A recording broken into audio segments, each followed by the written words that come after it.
તો સુરતના નાસીરનગર ડિમોલેશનની ગુજરાત હાઈકોર્ટમાં સુનાવણી અને સુનાવણી દરમિયાન હાઈકોર્ટે કમિશનર સામે નારાજગી વ્યક્ત કરી.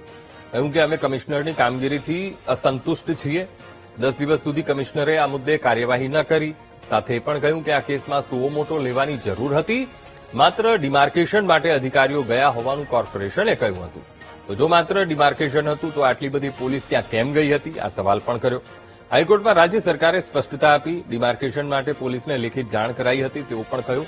સાથે કાયદો વ્યવસ્થાની સ્થિતિ જાળવવા પોલીસની મદદ લેવામાં આવી હતી. ગુજરાત હાઈકોર્ટે રાજ્ય સરકારને સવાલ કર્યા. અધિકારી કોના કહેવાથી હાજર થયા હતા, આ સવાલ હાઈકોર્ટે કર્યો. તો સમગ્ર મામલે અત્યારે તપાસ ચાલુ છે તેવું રાજ્ય સરકારે જવાબમાં કહ્યું. અધિકારીઓની ટીમ તપાસ કરી રહી છે. તો સુરતના નાસીરનગરના ડિમોલેશનનો આ મામલો અને હાઈકોર્ટ આખી આ કામગીરીથી નારાજ છે.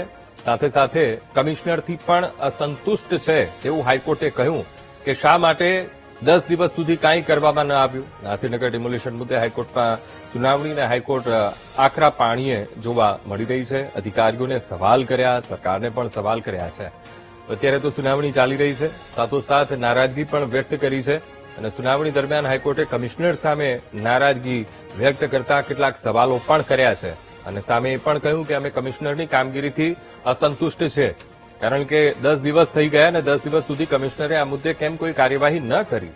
સાથોસાથ એ પણ કહ્યું કે આ કેસમાં સુઓ મોટો લેવાની જરૂર હતી, શા માટે ન થયું, અને માત્ર ડિમાર્કેશન માટે અધિકારીઓ ગયા હોવાનું કોર્પોરેશને કહ્યું હતું. સાથોસાથ ઘણી બધી બાબતોને લઈને હાઈકોર્ટે પોતાની નારાજગી વ્યક્ત કરી છે.